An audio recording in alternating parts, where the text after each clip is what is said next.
11 பேர் கிடைச்சாச்சு. Team ready. Match start. Cricket Tamil நேயர்களுக்கு வணக்கம். இன்னைக்கு நம்ம வந்து செகண்ட் ஓடிஐ நம்ம பார்த்து முடிச்சிருக்கோம். அன்ஃபார்ச்சுனேட்லி வந்து இந்தியா லாஸ் ஆயிருக்காங்க. நியூசிலாந்து ஒரு மாஸ்டர் கிளாஸ் சேஸ்ன்னு கூட சொல்லலாம். இதை நம்ம யாரு கூட டிஸ்கஸ் பண்ண போறோம்னா நம்ம ஸ்ரீவத்சன் ப்ரோ கூட டிஸ்கஸ் பண்ண போறோம். வணக்கம் ப்ரோ. ஹாய். ஒண்ணும் இல்ல, அன்னைக்கு நாங்க 2 பேரு தான். அன்னைக்கு நான் ஹோஸ்ட் பண்ணேன், இவரு வந்து கெஸ்டா இருந்தாரு. சும்மா ஒரு சேஞ்சுக்கு இவருக்கு பதில் இவர் அப்படின்னு மாத்தி வந்திருக்கு, அவ்வளவுதான், வேற எதுவும் இல்ல. அதேதான். ஸோ எப்படி இருந்துச்சு bro initial thoughts on what happened இந்த மேட்ச்? ஃபர்ஸ்ட் இன்னிங்ஸ் பார்த்ததுக்கு அப்புறம் என்ன தாட் இருந்துச்சு? செகண்ட் இன்னிங்ஸ் எப்படி மாறுச்சு? அது ராஜ்கோட் மாதிரி ஒரு பிட்ச்ல வந்துட்டு ராஜ்கோட் எப்பவுமே வந்துட்டு நிறைய பேட்டிங் பாரடைஸ் அப்படின்னு சொல்லுவாங்க, ரன் போகும்ட்டு. பட் இன்னைக்கு வந்து கொஞ்சம் விக்கெட் வந்து கஷ்டமா இல்ல, நான் விக்கெட் கொஞ்சம் ஸ்லோவா தான் இருந்துச்சு. பால் வந்து ஈஸியா வரல. ஜடேஜா அவுட் ஆனது எல்லாமே பார்க்கும்போது என்னன்னா கொஞ்சம் பால் வரல, பேட்டுக்கு ஈஸியா வரல அப்படின்ற மாதிரி தான் இருந்துச்சு. அதான், ஆனா அன்பிளேயபிள் விக்கெட்டு, பால் பயங்கரமா திரும்புது அப்படின்ற மாதிரி இல்ல, கொஞ்சம் நின்னு வந்தது அப்படின்ற மாதிரி மட்டும்தான் இருந்துச்சு. நல்லா எடுத்துட்டு போனாங்க. இந்தியா நல்லா தான் ஸ்டார்ட் பண்ணாங்க. கொஞ்சம் ஸ்லோ ஸ்டார்ட் தான், ஏன்னா ஏர்லியான அந்த மூவ்மெண்ட் கொஞ்சம் இருந்தது. ரோஹித் சர்மாக்குலாம் 2-3 பால் ஜாக் ஃபோக்ஸ் போடும்போது நல்லா கொஞ்சம் பீட்டன் ஆனாரு. பட் ஆனா அவரு ஆக்சுவலி அது பீட்டன் ஆனாரு, எப்படி பீட்டன் ஆனாருன்றதோட என்ன, அவர் ரொம்ப தெளிவா ஆடிட்டாரு, க்ளோஸ் டு த பாடி வச்சு ஆடிட்டாரு. ஸோ அந்த ஃபர்ஸ்ட் ஒரு 5 ஓவர் ஸ்டார்ட் அது எக்ஸ்பெக்டட் தான். பட் ஆனா அதுக்கப்புறம் ஓவராலா நல்லா தான் இருந்துச்சு. ஒரு 70 ரன்ஸ் பார்ட்னர்ஷிப் கிட்ட வந்துச்சு. சுப்மன் கில் இன்னைக்கு வந்து happy to see Shubman Gill back to form. ஏன்னா போன வாட்டி கொஞ்சம் ரொம்பவே வந்து அப்படியே ஸ்கிராச்சியா இன்னிங்ஸ் ஆடி தான் வந்து அந்த 50 வந்த மாதிரி இருந்துச்சு. இந்த வாட்டிக்கு ரொம்பவே கம்ஃபர்டபுளா ஃபர்ஸ்ட் வந்தோடனே ரோஹித் வந்து அப்படியே லைட்டா வந்து ஒரு 2-3 4 அடிச்சு ஸ்டார்ட் பண்ண மாதிரி இருந்துச்சு. ஆனா அந்த பக்கம் சுப்மன் கில் தான் வந்து ஃபுல்லாவே எடுத்துட்டு போனது அந்த அக்ரெசிவ் இது. ஸோ அது நல்லா இருந்துச்சு. பட் அகைன் மிடில் ஆர்டர்ல மட்டும்தான் கொஞ்சம் ஃபம்பிள் இருந்துச்சு. கொஞ்சம் கொஞ்சம் ட்ரிக்கி சுச்சுவேஷன்ல மாட்டிக்கிட்டாங்க. கேஎல் ராகுலுக்கு இன்னும் ஒருத்தர் யாராவது கம்பெனி இருந்திருந்தாங்க அப்படின்னா இன்னும் கொஞ்சம் கேம் நல்லா போயிருக்கும். ஒன்னும் ஒரு 300 320 வந்திருந்தா டெஃபினட்டா இந்தியா வந்து வந்திருப்பாங்க. எக்ஸாக்ட்லி. அது போன மேட்ச்ல நம்ம சொன்ன அந்த 20 ரன் ஷாட் இந்த தடவை ஒரு 30-40 ரன் ஷாட் மாதிரி தான் இருந்துச்சு.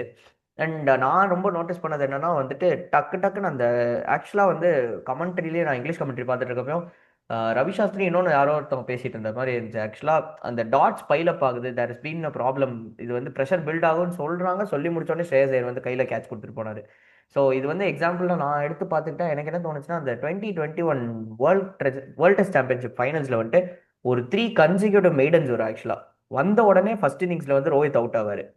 ஸோ அது வந்து எனக்கு என்னமோ அந்த ODI and test has been very much relatable when the dots have been piled up. வந்து ஒரு பேட்ஸ்மேனுக்கு அந்த ஒரு ஸ்லைட் ஒரு ஓகே இவ்வளோ நாள் நம்ம டாட் வச்சுட்டோம், கண்டிப்பாக ஒரு ஸ்ட்ரைக் ரொட்டேட் பண்ணணும், இல்லை ஒரு பவுண்டரி அடிச்சு அந்த ப்ரெஷர் ரிலீவ் பண்ணிடணும்னு ஒரு மைண்ட் செட் வரப்போ தான் விக்கெட் உழுகுதுன்ற மாதிரி தோணுது. ஓகே, ஆக்சுவலி இல்ல, அது ஸ்ரேயஸ் ஐயர் வந்து என்னன்னா ஒரு ரோல் எப்பவுமே அதுதான். ஸ்ரேயஸ் ஐயர் எப்பவுமே உங்களுக்கு எப்படின்னா அவர் டாட்ஸ் பைலப் ஆயிடுச்சுன்னா டமால்னு ஒரு இறங்கி வந்துட்டு அடிப்பார், ஆள் அடிச்சு ஒரு மேக்ஸிமம் 90% மேல வந்து அது நல்ல கன்வர்ஷன் ரேட் அதிகம். அதை வந்து ஒரு 4-ஆ கன்வெர்ட் பண்றதுக்கு அன்பார்ச்சுனேட்டா இன்னைக்கு அவுட் ஆயிட்டாரு. But credit to New Zealand fielders, fielding வந்து பயங்கரமா அவங்க பேட் பண்ணாங்க அப்படின்னா இப்ப 300 அடிக்கிறாங்கன்னா 320 மாதிரி ஸ்கோர் இருக்கும். அதே மாதிரி இந்தியா வந்து நல்ல இதுல போறாங்கன்னா பிரேக் அடிக்கிறதுக்கு அவங்கள தாண்டி பிரேக் போடுறதுக்கு யாருமே இல்லை. ஸ்ரேயஸ் அந்த ஒரு ஷாட் அடிச்சதுக்கு காரணமுமே 27 பால்ல பவுண்டரி வரல நீங்க சொன்ன மாதிரி. ஆனா ஸ்ரேயஸ் ஐயர் நீங்க நார்மலாவே என்னன்னா டப்புன்னு ப்ரெஷர் போடணும்னு சொல்லிட்டு அப்படி ஆடக்கூடிய பிளேயர் தான். அவர் வந்து ரிஸ்க், இப்ப கேஎல் ராகுல்லாம் எப்படின்னா ரிஸ்க் எடுக்க மாட்டார் அவ்வளவு சீக்கிரம். நல்லா தட்டி தட்டி ஸ்ட்ரைக் ரொட்டேட் பண்ணிட்டு அதுக்கப்புறம் அந்த டெத்தில் எக்ஸ்ப்ளோர் பண்ணுவார். ஸ்ரேயஸ் ஐயர் பொறுத்த வரைக்கும் அது இல்லை. ஓகே, நான் 15 பால் ஆடிட்டேன், எனக்கு இந்த இடத்துல அடிக்கணும்னு தோணுச்சுன்னா அடிச்சிருவாரு.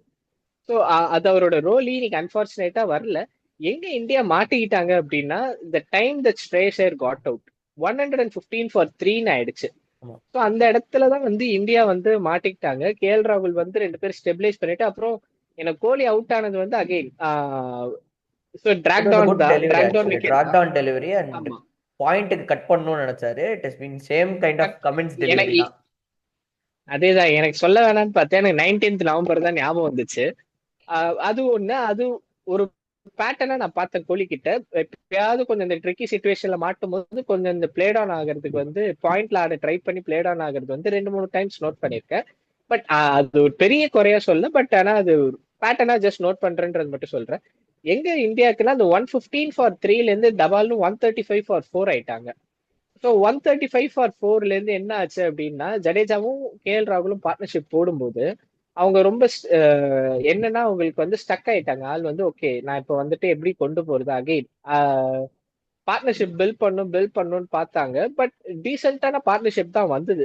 ரெண்டு பேருமே ஓரளவுக்கு ஃபர்ஸ்ட் எஸ் அந்த டைம் எடுத்துக்கிட்டாங்க. கொஞ்சம் டாட் பால்ஸ் மிடில்ல வாங்கணும்னு ட்ரை பண்ணாங்க. ஏன்னா விக்கெட் விழக்கூடாது அப்படின்றதுனால. ஸோ அது கூட ஓரளவுக்கு ஓகே தான். பட் ஆனா இன்னும் கொஞ்சம் ஒரு 10 மோர் தென் டாட்ஸ் ஆடுறதை விட்டுட்டு ஒரு ஸ்ட்ரைக் ரொட்டேஷன் இப்ப ஜடேஜாவும் சரி ரெண்டு பேர் கேஎல் ராகுல் கூட ஓரளவுக்கு டீசென்டா தான் வந்துட்டு இருந்தாரு. ஜடேஜா அந்த பட் ஆனா எதையுமே குறை சொல்றதுக்குன்னு இல்ல. மேபி இன்னும் ஒரு 5-6 ரன்ஸ் எக்ஸ்ட்ரா அடிச்சிருந்தா கூட நல்லா இருந்திருக்கும். இன்ஸ்டெட் ஆஃப் 27 ஆஃப் 44 ஜடேஜா வந்து ஒரு 35 ஆஃப் 44 இருந்திருந்தா கூட it would have made a difference. அது மட்டும் தான் அந்த மாதிரி சின்ன டிஃபரன்ஸ் மட்டும் தான் இருந்தது. அண்ட் நிதிஷ்குமார் ரெட்டி வந்து கொஞ்சம் இன்னும் கொஞ்சம் கியரை பிரஸ் பண்ணீங்கன்னா நல்ல சான்ஸ் அவருக்கு. இன்னைக்கு வந்து ஒரு 20 பால் 50 அடிக்கிறதுக்கு ஐயோ 20 பால் 50ன்றதோட 20 பால் 30 30 அடிக்கிறதுக்கு ஒரு அடிக்கிறதுக்கு நல்ல ஆமா. சான்ஸா இருந்திருக்கும். ஸோ அது இருந்துங்க கேஎல் ராகுலுக்கு அந்த சைட் கொஞ்சம் ப்ரெஷர் வந்து ஃப்ரீயா இருக்கும். ஸோ ம். அவர் வந்து இன்னும் கொஞ்சம் கூட இதா இருக்கலாம். ஏன்னா இப்போ ஒட்டுமொத்தமா என்ன ஆயிடுச்சு அப்படின்னா கேஎல் ராகுல் தான் எடுத்துட்டு போகணும் அப்படின்ற மாதிரி ஆயிடுச்சு. ஆமா. அர்ஷித் ராணா அஃப்கோர்ஸ் அவர் வந்து ஆக்சுவலி ஒரு ஆல்ரவுண்டர் கிடையாது. Bowler who can bat very much improved cricketer. Both இந்த பவுலிங்கும் சரி பேட்டிங்கும் சரி வெரி மச் இம்ப்ரூவ்ட் கிரிக்கெட்டர். நம்ம என்னதான் கம்பீர் கோட்டா கிரிட்டிசிசம் வரும். ஆனா கம்பீருக்கு இதுல வந்து என்னதான் நம்ம கம்பீர் அடிச்சாலும் இதுக்கு கிரெடிட்ஸ் கொடுக்கணும். ஏன்னா பேக் பண்ண நீ என்ன வேணாலும் பண்ணிக்க. நீ வந்து உங்ககிட்ட டேலண்ட் இருக்குது. 145+ பேஸ் இருக்கு. உன்னால 2 6 அடிக்க முடியும். நான் ஏன் உன்னை வந்து ஒரு போலர் கேன் பேட்டா கொண்டு வரக்கூடாது அப்படின்ற ஒரு மோல்டுல வந்து பேக் பண்ணாரு. ஸோ அதுக்கு credits. But still Harshit Rana ஏன் வந்து இந்தியா வந்து அந்த ஷெல்லுக்கு போனதுக்கு இன்னொரு காரணம் அர்ஷித் ராணா நம்பர் 8ங்கிறது இன்னும் அவங்களுக்கு இன்னும் கொஞ்சம் கான்பிடன்ஸ் வரல. Is developing. பட் ஆனா இப்ப ஒரு வாஷிங்டன்ஸ் வந்து நம்பர் 8 இல்ல ஒரு அக்ஷர் பட்டேல் நம்பர் 8 இருக்கிறதுக்கும் அர்ஷித் ராணா நம்பர் 8 இருக்கிறதுக்கும் அந்த வித்தியாசம் இருக்கு. அதனாலதான் அவங்க அந்த ஷெல்லுக்கு போயிட்டு ஓகே விக்கெட் விட்டுறக்கூடாது. ஏன்னா ஆக்சுவலி நிதிஷ்குமார் ரெட்டியும் நியூன்றதுனால இப்ப நிதிஷ் ரெட்டி அவுட் ஆயிட்டாருன்னா அடுத்து அர்ஷித் ராணா 190க்கு ஆல் அவுட்ன்றதுனால தான் ஜடேஜாவும் இதுவும் போனது. ஸோ அது மட்டும் தான். மற்றபடி அது கொஞ்சம் சேஞ்ச் பண்ணாங்க அப்படின்னா இந்த 300 ஏன்னா இருக்கிற பேட்டிங் லைனப்க்கு லெஃப்ட் ஹேண்டரே இல்லை டாப் 6ல. ஆமா. ஆனா அதுல இருக்கிற பேட்டிங் லைனப்கே வந்துட்டு நம்ம நல்லா தான் வந்துட்டோம். கிட்டத்தட்ட வந்துட்டோம். 285ங்கிறது நல்ல ஸ்கோர் தான் இதை பொறுத்த வரைக்கும். பட் அதை 300க்கு மேட்ச் அடிக்கிறதுக்கு வந்து பொட்டன்ஷியல் இருக்கு. ஸோ இதெல்லாம் பண்ண அவங்க மாத்தலாம். அண்ட் எனக்கு நான் முன்னாடி இருந்தே இது நான் சொல்லியிருக்கேன். ஆக்சுவலாக வந்து நம்ம கம்பேரிங் டு இது நான் திரும்ப திரும்ப பின்னாடி இருந்து எடுத்துகிட்டு போக விரும்பல. பட் 2019 வேர்ல்ட் கப்பில் செமிஃபைனல்ஸில் இருந்தப்ப 8 பேட்ஸ்மேன் இருந்தாங்க. சொல்லப்போனால் 8 பேட்ஸ்மேன் 3 கீப்பர் அந்த அந்த ஸ்குவாடில் இருந்தது. 3 வந்து கம்ப்ளீட் பவுலர்ஸ் வந்து 3 பவுலர்ஸ் தான். ஆனால் நீங்கள் கட் பண்ணி பார்த்தீங்கன்னா 2023 வேர்ல்ட் கப்ல இருந்தே வந்து 6 விக்கெட் டவுன் ஆயிடுச்சுன்னா கியூட்டா குல்தீப் யாதவ் வந்து இறங்குவாரு நம்பர் 8ல.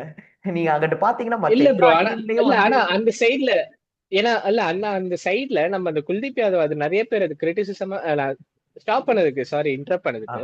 பட் குல்தீப் யாதவ் வராரு அப்படின்றதோட என்னன்னா அந்த லைன் அப்ப பாருங்க யாரை நீங்க டிராப் பண்ணுவீங்க. இல்ல டிராப் உங்களுக்கு பண்றத பத்தி யாருமே நான் சொல்ல. நான் டிராப் பண்றத பத்தி ம். சொல்ல. நான் என்னன்னா நமக்கு அந்த பேட்டிங் லைனப் வந்து இன்னுமே வந்து இட் வுட் ஹவ் பீன் பெட்டர்னு சொல்றேன். ஏன்னா நீங்க வந்து அங்க பாத்தீங்கன்னா நீங்க இன்னைக்கு சொன்ன அதே நிதிஷ்குமார் ரெட்டி தான் அன்னைக்கு சூரியகுமார் யாதவ்ன்றவர் 6ல இருந்தாரு. அவர் வந்துருவாருன்றக்காக அவரும் ஒரு எக்ஸ்பீரியன்ஸ்டான ஒரு ஓடிஐ பிளேயர் இல்லைன்றனால தான் அன்னைக்கும் ஃபைனல்ஸ்ல வந்து இந்த மாதிரி வந்து தட்டி தட்டி ஆடி ரன் ரேட்டை வந்து பறி கொடுத்தது அன்னைக்கும் அதான் நடந்துச்சு. இன்னைக்கும் எக்ஸாக்ட்லி அதே சுச்சுவேஷன்ல தான் இருக்கு. We are not learning from the மிஸ்டேக்ஸ்ன்றதை நான் சொல்ல வரேன். அதாவது 8ல வந்து இப்போ நீங்க ஹர்ஷித் ராணா கொண்டு வரது it is a better situation தான். நான் உண்மையில வந்து ஹர்ஷித் ராணா வந்து வர்றது வந்து இப்போ எனக்கு தெரிஞ்ச அன்னைக்கு குல்தீப் யாதவ் வந்ததுக்கு ஹர்ஷித் ராணா வந்தது ஒரு இம்ப்ரூவ்மெண்ட் தான். ஆனா நான் இன்னைக்கும் பாக்குற 7 பேட்ஸ்மேனோட தான் நம்ம போறோன்றப்ப அந்த நம்பர் 7 பேட்ஸ்மேனே நீங்க நம்ப மாட்டேங்கிறீங்க. ஒரு நம்பர் 7ல வர்ற பேட்ஸ்மேனையும் நீங்க வந்து ட்ரஸ்ட் பண்ண முடியாத ஒரு சுச்சுவேஷன்ல இருக்கிறது வந்துட்டு மறுபடியும் நமக்கு அந்த டாப் 6ல வந்து ஒரு ப்ரெஷர் ஆட் பண்ற மாதிரி தான் இருக்கு. அண்ட் எக்ஸாக்டா சொல்ல போனா நீங்க ஜடேஜாவே எடுத்துக்கிட்டு பாத்தீங்கன்னா அவரும் ஒரு ப்ரெஷர் சுச்சுவேஷன்ல தட்டி ஆட நினைக்கிறாரே தவிர ரொட்டேஷன் ஸ்ட்ரைக் பண்ண மாட்டாரு. He's completely depend on ball கடத்தணும், பாலை வந்து அட்டன் பண்ணி கொஞ்சம் டைம் எடுப்போம்னு நினைக்கிறாரு. பட் அந்த ஸ்ட்ரைக் அது ரொட்டேஷன் எல்லாம் வந்து பீன் பெட்டர். இது எல்லாமே வந்துட்டு இந்த டேக் இட் டீப்ன்றது மம்டி என்னன்னா பாலிசி. MS தோனியோட policy. ஆமா. அது எம்எஸ் தோனியோட பாலிசி. தோனிக்கு அது பயங்கரமா கிளிக் ஆகுது. எல்லாருக்கும் அது அப்ளை எல்லாருக்கும் அது ஆமா. கன்சிஸ்டன்டா அப்ளை பண்றதுக்கு கஷ்டமா இருக்கு. சோ அது எல்லாராலையும் பண்ணிட முடியாது. கேஎல் ராகுல் இப்ப ரொம்ப நல்லாவே பண்றாரு. ஆமா. அவர் அந்த கிட்டத்தட்ட ஒரு 28 ஓவர் பேட்டிங் ஆடி இருப்பாரு. பட் ஆனா அவர் வந்துட்டு எங்கேயுமே வந்துட்டு தட்டி தட்டி ஃபர்ஸ்ட் ரன்னே வரல. தட்டி தட்டி சிங்கிள் ஆடிட்டு 30 பால் 35 பால்ஸ்ல 20 தான் இருந்தாரு. ஆமா. பட் அதுக்கப்புறம் என்னன்னா ஒரு பொறுமையா அந்த பாலை உள்ள வாங்க ஆரம்பிச்சதுக்கு அப்புறம் ஸ்டார்டட் ரொட்டேட்டிங் ஸ்ட்ரைக்ஸ் 4 வர ஆரம்பிச்சது அவருக்கு. ஏன்னா அவர் கொஞ்சம் டெக்னிக்கலி சவுண்ட் ஆல்சோ. ஸோ அதனால ஓகே அவர் பேட்ல மாட்டுதுன்றத விட என்னன்னா அந்த கான்பிடன்ஸ் ஆஹா நமக்கு மாட்டுது இன்னைக்குன்றதுனால அவர் இன்னும் கொஞ்சம் டிரைவுக்கு போனாரு. அங்கேருந்து கொஞ்சம் 52 பால் ஐ திங்க் 53 பால் 15 நினைக்கிறேன். ஆமா. ஸோ அந்த மாதிரி அந்த அக்சலரேஷன் இருந்துச்சு. அது தோனி கிட்டே இருந்து வந்த பழக்கம். ஜடேஜா நல்லா தான் பண்ணிட்டு இருந்தாரு. But it's like one off day அப்படின்ற மாதிரி எடுத்துக்கலாம். இல்ல எனக்கு இப்ப பாப்போம் ரீசெண்ட் அவர் எப்படி. டைம்ஸ்ல எனக்கு நான் இல்ல ரீசெண்ட் டைம்ஸ்ல அது கிரிட்டிசிசமா வைக்கணும்னு நினைக்கல. நம்ம எக்ஸாம்பிள் எடுத்துக்கிட்டோம்னா அந்த சவுத் ஆப்பிரிக்கன் சீரீஸ்ல அந்த செகண்ட் மேட்ச் லாஸ் ஆனதுக்கு his batting was one of the reason actually. ஏன்னா ருத்துராஜும் கோலியும் அந்த அளவுக்கு எடுத்துட்டு போன ஒரு மேட்சை வந்து ஒரு நம்ம 360க்குள்ள நம்ம வந்து நின்னது வந்து ஒரு இன்னும் ஒரு 10-15 ரன்ஸ் வந்திருக்கும். அந்த ரன் ஷார்ட் ஆனதுக்கு ரீசனும் அங்கதான். ஆக்சுவலா ஜடேஜா மேல பெரிய கிரிட்டிசிசம் அன்னைக்கு வரல. ஆனா வந்து அன்னைக்கு வந்து ஃபுல் அண்ட் ஃபுல்லா வந்து அவுட் சைட் அந்த அவுட் சைட் ஆஃப் பாலை ஃபுல்லாமே ஒரே சைடில் அடிக்கணும்னு ட்ரை பண்ணாரு. இந்த தடவை என்னன்னா வந்துட்டு ஒரு ஒரு ஒரு பார்ட் டைம் ஸ்பின்னர் தான் போடுறாரு. I'm not telling Bracewell is not a good bowler. But வந்து அந்த ஒரு பாலை வந்து அங்கங்கே தட்டுங்க, பவுலர் தாண்டி தட்டி சிங்கிள் ஓடுங்க. அதுதான் உங்ககிட்ட கேட்குறோம். ஸ்ட்ரைக் ரொட்டேட் பண்றப்ப தான் வந்து நீங்க left hander right hander KL ராகுல்ன்றப்ப அவங்களுக்கும் கொஞ்சம் டிஃபரன்ஸ் இருக்கும். நீங்க உட்காந்து ஒரு ஓவர்ல ஒரு ரன் மட்டும் அடிச்சுட்டு மீதி 5 பால் டாட் வைக்கிறப்ப they are very comfortable. Okay உங்களை ரெஸ்ட்ரிக்ட் பண்ண ஆரம்பிச்சிட்டோன்ட்டு அட் 4.5 ரன் ரேட் வந்துருச்சு. நம்ம 6ல இருந்து 4.5 ரன் ரேட் வந்துருச்சு. ஸோ இதெல்லாம் ஒரு டக்குனு மைனர் இறங்கி சேஞ்சஸ்ன்ற மாதிரி தான் சொல்றேன். அது ஆமா அது இருக்கு. அது மேபி என்ன இதுன்றது ஐ மீன் ஒரே சைட்ல ஆட ட்ரை மேபி கொஞ்சம் மைண்ட் செட் கரெக்ட் தான் பண்ணணும் அவரு. Okay I am going to score runs, எனக்கு 4-6 வேணாம். பட் ஆனா நான் சிங்கிள் ஓட போறேன். ஏன்னா ஜடேஜா வந்து உங்களுக்கு ரன் ஓடுறது பிரச்சனையா கிடையாது. ஆமா. உங்களுக்கு பவர் ஹிட்டிங்ல பிரச்சனையா கிடையாது. அவர் என்னன்னா கொஞ்சம் மைண்ட் செட் ஓகே அவர் மைண்ட் கொஞ்சம் ஃப்ரீயா வச்சுக்கணும். ஏன்னா ஜடேஜா வந்து என்னன்னா உங்களுக்கு கேப்டன்சி மெட்டீரியல் எல்லாம் கிடையாது. ஜடேஜா எப்பவுமே வந்து பாத்தீங்கன்னா கேட்டுக்கோங்க ராஜஸ்தான் ராயல்ஸ். கேப்டன் இல்ல நான் கேப்டன்சி மெட்டீரியல் அவர் கேப்டன் ஆகக்கூடாது அப்படின்றதெல்லாம் சொல்லல. Jadeja is more known for is being a player. இந்த கட்டப்பா. ஆமா கட்டப்பா ரோல் ஜடேஜா வந்துட்டு அது உத்தரவு போட்டா டமால்னு போய் பாஞ்சிருவாரு. எதுவா இருந்தாலும் போயிட்டு டீமுக்காக என்ன வேணாலும் பண்ற ஒரு பிளேயர். ஸோ அப்படி இருக்கும்போது அந்த இடத்துல கொஞ்சம் இந்த இடத்துல கம்பீர் போயிட்டு பேசலாம். ஓகே இந்த மாதிரி ப்ரெஷர் போட்டுக்காத, சிங்கிள்ஸ் ஆடு, 4 வரலன்னா பரவாயில்ல, பட் ட்ரை ரொட்டேட்டிங் சிங்கிள்ஸ் அப்படின்றது சொல்லிட்டாலே. ஏன்னா ஜடேஜாக்கு ரன்னிங் பிட்வீன் இந்த விக்கெட்ஸும் இருக்கு. அதுக்கப்புறம் எங்க இடத்துல அக்சலரேட் பண்ற கெப்பாசிட்டியும் இருக்கு. ஸோ அது பண்ணாருன்னா ஜடேஜா ஸ்டில் நான் சொல்றேன் ஜடேஜா வந்து is one of the better allrounders that India is currently having. நம்ம ஸ்ட்ரைக் ரேட் எல்லாமே இருந்தாலும் he can be a match winner. அவருக்கு வந்து ஒரு நாள் மாட்டிக்கிச்சு அப்படின்னா மேட்ச் வின்னரா இருந்ததுக்கான வாய்ப்பு இருக்கு. ஸோ அது மாதிரி தான். ஸோ ஜடேஜா வந்து ஸோ இஸ் எந்த அளவுக்கு நம்ம கோலி விராட்டை ரேட் பண்றோமோ அதே அளவுக்கு ஜடேஜாவையும் கொண்டு வரணும், ரேட் பண்ணணும். ஜடேஜா பிளஸ் கேஎல் ராகுலே ஆட் பண்ணிக்கிறேன். இல்ல ஆக்சுவலா எனக்கு நிஜமாவே வந்துட்டு அப்படிதான் தோணுச்சு. ஆக்சுவலா வந்துட்டு எப்படி எம்எஸ் தோனி வந்து அந்த ஒரு சில சுச்சுவேஷன்ஸ்ல வந்துட்டு டாப் ஆர்டர் ஃபெயில் ஆகுறப்போ வந்து ஒரு ஆங்கரிங் இன்னிங்ஸ் ஆடி கொடுப்பாரோ எனக்கு அப்படியே கண்ணில் அதுதான் தோணுச்சு. ஆக்சுவலா கீப்பரு அதே மாதிரி வந்து நிக்கிறாப்புல இன்னட் 6 வேற வராரு, இப்போ இன்னும் லோவர் தி ஆர்டர்ல வராரு. எனக்கு அப்படியே பாக்குறப்ப எல்லாமே ஓகே மம்டிக்கான எல்லா விதமான இதுவும் இருக்கு. ஆனா கேப்டன்சி மட்டும் கொடுக்க மாட்டாங்க அப்படின்ற மாதிரி. சரி இது ஆக்சுவலி எடிட்டர் தூக்குறதுனா தூக்கிக்கலாம். பட் இருந்தாலும் எனக்கு ஒரு அனாலஜி தோணுது. இந்த டீம்ல இடம் பிடிக்கிறதுக்காக பாவம் ஜானி சின்ஸை விட அதிகமா கெட்டப் போட்டாலே கேஎல் ராகுலா மட்டும்தான் இருப்பாரு அப்படின்றது என்னுடைய ஒப்பீனியன். அது மட்டும்தான். ஏன்னா எங்க டாப் 7ல எங்க 1 to 7 எல்லா இடத்துலயுமே ஆடிட்டாரு. பவுலிங் போடணுமா அப்படின்ற மாதிரி தான் இருக்கு மீதி இருக்கிற ரோல்ல. ஆமா ஆமா இது இப்ப சஞ்சு சாம்சனும் அதான் சொல்றாரு, என்னைய நம்பர் 9ல விட்டு லெஃப்ட் ஆர்ம் ஸ்பின் போட சொன்னாலும் நான் ரெடி அப்படின்ட்டு ஒரு இதுல சொன்னாரு. அந்த சியட் அவார்ட்ஸ்ல வந்து சொன்னாரு. ஸோ அவங்க எல்லாம் ஸோ கேஎல் ராகுல் விராட் கோலி எந்த அளவுக்கு ரன் ஸ்கோர் பண்ணி அந்த அளவுக்கு வரணுமோ ஆக்சுவலி கேஎல் ராகுல் இந்த டைமுக்கு அவர் ஆடின டைமுக்கு ஒரு 5000ல இருந்து 6000 ஓடிஐ ரன்ஸ் கிட்ட அவர்கிட்ட இருக்கணும். ஏன்னா அந்த அளவுக்கு டாப் ஆர்டர்ல ஆடுறாரு அப்படின்னா இது இருக்கு. But too much crowded top order கிரௌடடா இருக்கிறதுனால he shifted to number 5 is doing really well. 2019ல தவானுக்கு இன்ஜுரியா ஓபனரா போனாரு. ஓபனரிங் போய் செஞ்சுரி அடிச்சாரு ஸ்ரீலங்கா கூட. அதுக்கப்புறம் சரி நம்பர் 3ல ஆடி செஞ்சுரி அடிச்சிருக்காரு. நம்பர் 5ல ஆடுறாரு. டெஸ்ட்லயுமே அதான் பண்றாரு. இன்னைக்கு நம்பர் 5 நம்பர் 5ல வந்தாரு. ஆமா நம்பர் 6ல வந்தாரு. ஆமா போன மேட்ச் நம்பர் 6ல வந்து 6ல வந்து ஃபினிஷ் பண்ணி கொடுக்கணுமா, ஆமா. எடுத்துட்டு போயிட்டு ஃபினிஷ் பண்ணி கொடுத்தாரு. ஸோ ஒரு மோஸ்ட் அடாப்டபிள் கிரிக்கெட்டர். எனக்கு அந்த ஓகே, கேஎல் ராகுல் அட்லீஸ்ட் இன்னொரு 4-5 இயர்ஸ் அவருக்கு சாலிடா இருக்கு. எனக்கு அதுல வந்து கேஎல் ராகுல் ஒரு பர்பிள் பேட்ச் அடிச்சு, ஏன்னா T20ல எனக்கு 2018ல பார்க்கும்போது வாவ் அப்படின்ட்டு ஒரு இது இருக்கும். ஒரு இங்கிலாந்துல போயிட்டு ஒரு ஆமா 51 பால் 110 அடிப்பாரு. இந்த இதாண்டா செலிப்ரேஷன் கேஎல் போடுவாங்களே. ராகுல். ஆஹ் ஆமா. அதுல கோலி வந்து ரொம்ப கியூட்டா 22 பால் 15 நம்ம ஆமா ஆமா. அடிச்சுட்டு கேஎல் ராகுல் ஸ்ட்ரைக் கொடுத்துக்கிட்டே இருப்பாரு. எனக்கு அந்த கேஎல் ராகுல் இன்னொரு பீக் அடிச்சாரு அப்படின்னா எனக்கு T20ல திரும்ப கம்பேக் கொடுத்து பேராசை. பட் இருந்தாலும் எனக்கு T20ல Yeah, he கம்பேக் can கொடுத்து make அவர் it. இன்னொரு வேர்ல்ட் கப் ஆடணும். He can make it. Yes. நம்ம எல்லாருமே அந்த ஸ்ட்ரைக் ரேட் பத்தி பேசுறோம். He can make it. So KL ராகுல் ஒன்னு. ஸோ இந்த மாதிரி ஒரு நம்பர் 6ல மோஸ்ட் அடாப்டபிள் பிளேயரா இருக்காரு, 5-6 அந்த மாதிரி. ஸோ பேட்டிங் பெருசா ஐ மீன் மோர் தென் பிளேயர் இதோட அப்ரோச் மட்டும் தான் மெயின். ஸோ அது ஃபிக்ஸ் ஆயிடுச்சு. நம்ம அப்படியே நியூசிலாந்து பக்கம் கொஞ்சம் பேசலாம் ப்ரோ. கண்டிப்பா. நியூசிலாண்டோட பேட்டிங் நீங்க என்ன நினைக்கிறீங்க? ஆக்சுவலி நான் நியூசிலாந்து பேட்டிங்ல வந்து அந்த என்னமோ எனக்கு என்னமோ திடீர்னு அந்த ஓப்பனர்ஸ் வந்துட்டு இந்த ரன் சேஸ் ஏதோ ரொம்ப கஷ்டமா காட்டின மாதிரி ஒரு ஃபீல் இருந்துச்சு. Like first 10 overs was very brilliant. 34 for 1 வந்து 2 பேரும் 5 overs போட்டாங்க. கிட்டத்தட்ட பவுலர்ஸ் சேஞ்ச் பண்ணல. ஒரு 2 பவுலரை வச்சு 10 overs கம்ப்ளீட் பண்ணா. It was a good move தான். Because they both had good run. Actually நல்ல ஒரு ஸ்விங் கொஞ்சம் இருந்தாலுமே வந்து நல்ல ஒரு பால் நின்று வந்துச்சு. கான்வேக்கு வந்து ஒரு இன்சைட் எட்ஜ் ஆகி தான் அவுட் ஆனாரு.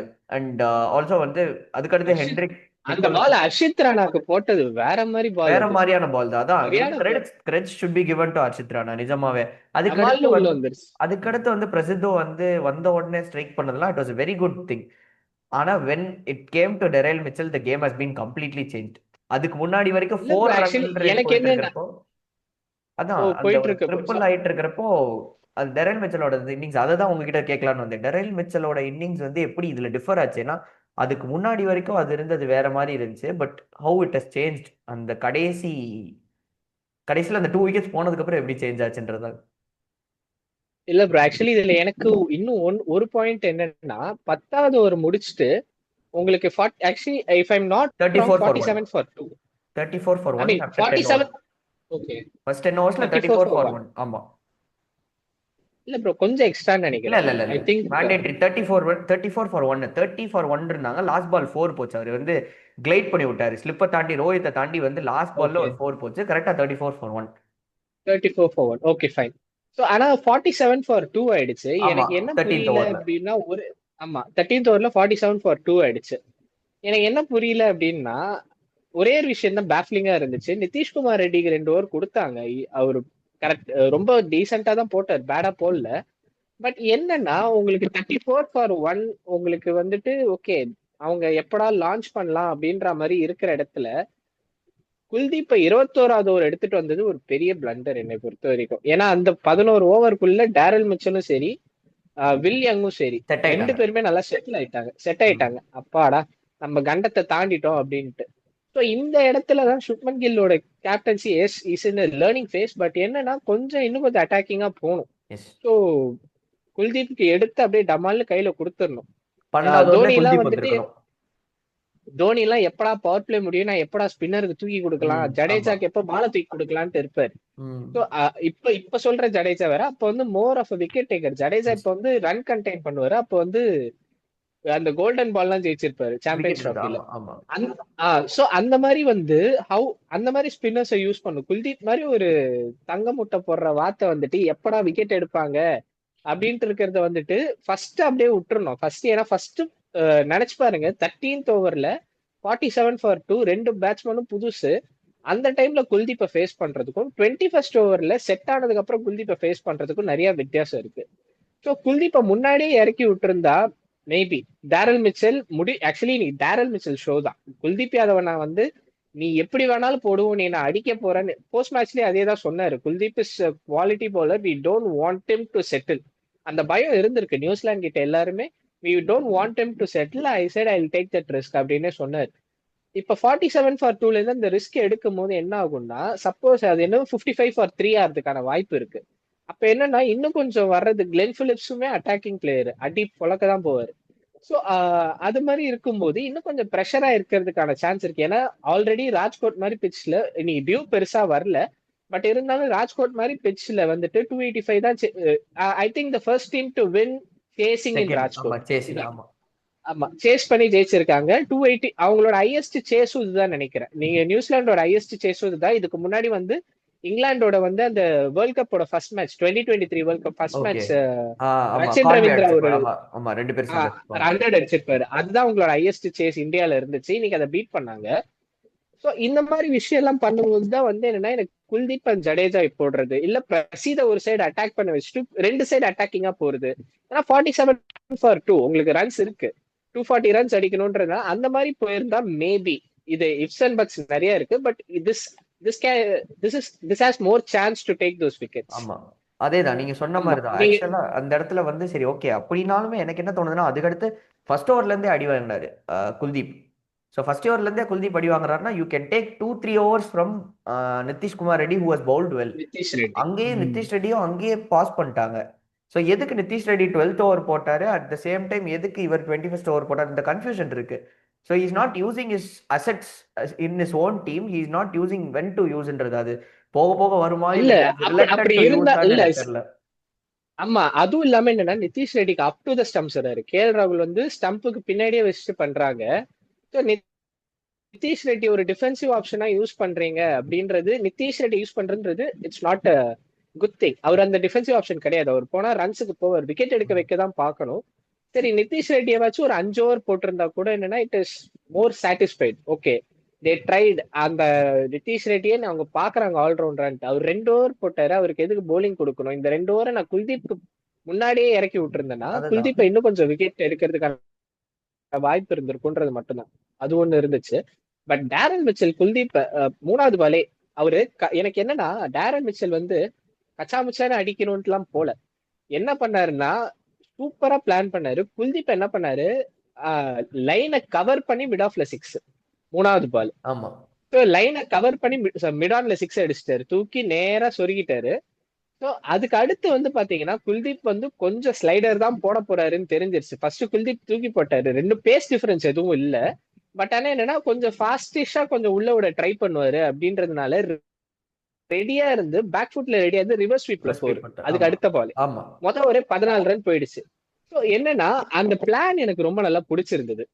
இப்ப நம்ம நியூசிலாந்துல யாருமே பெரிய பிளேயர்ஸ் பெரிய நேம்ஸ் இல்ல அப்படின்ற சொல்றோம்.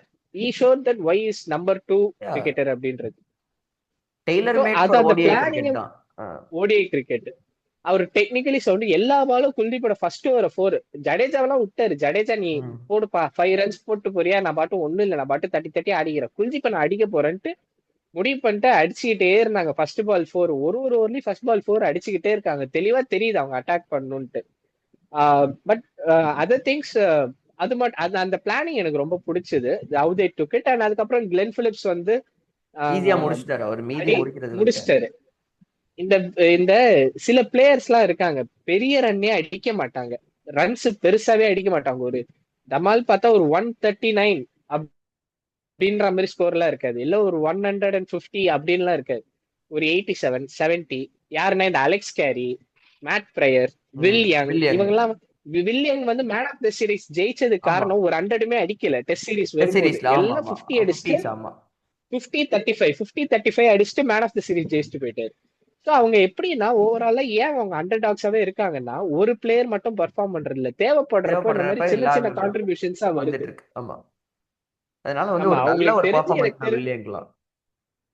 Out played, literally out played தான். இந்த இது வந்து கிரெடிட் நம்ம தூக்கி கொடுத்துடணும். ஒரே ஒரு ஸ்ட்ராட்டஜிக்கலா எரர் பண்ணது வந்துட்டு பேட்டிங்கோட போலிங்ல தான் நான் சொல்லுவேன். குல்தீப் யாதவ கொஞ்சம் முன்னாடியே இறக்கி இருக்கலாம் போலிங்க்கு, எப்படி அடிக்க போறாங்கன்னு தெரிஞ்சிருக்கும். பட் அட்லீஸ்ட் அப்ப கொஞ்சம் வந்திருந்தா 47 for 3 ஆயிருக்கும். அதுக்கப்புறம் நடுவுல விக்கெட்டும் விழுகலன்றதுனால ரொம்ப ஈஸியா போயிடுச்சு. ஸோ பக்காவான சேஸ். நியூசிலாந்து வந்து தூக்கி சாப்பிட்டாங்க அப்படின்றதுதான் சொல்லணும். நம்பர் 1 நம்பர் 2க்கான போட்டி வந்து ரொம்ப ஹெவியா தான் இருக்கு. Correct. Okay very good thing டிசைடருக்கு போகுது. ஆமா டிசைடருக்கு போகுது. நான் அதான் யோசிச்சேன் இன்னைக்கு. ஆக்சுவலா அந்த ஃபர்ஸ்ட் 10 ஓவர்ஸ் முடியிறப்ப எனக்கு கொஞ்சம் லைட்டா வந்து வருத்தம் இருந்துச்சு. ஐயோ இந்த மேட்ச் நியூசிலாந்து தோத்துருமா, ஏன் நியூசிலாந்து தோக்குது அப்படின்ற மாதிரி ஒரு ஃபீல் இருந்துச்சு. But I mean they have completed it very well. அதாவது ரொம்ப என்ன சொல்றது, ஒரு கன்வின்சிங் விக்டரி தான், ரொம்ப கமாண்டிங் விக்டரின்னு கூட சொல்லலாம். என்ன சொல்ல போனா அவங்க வந்து குல்தீப் அட்டாக் பண்ணது கமாண்டிங் விக்டரின்னு தான் சொல்லணும்.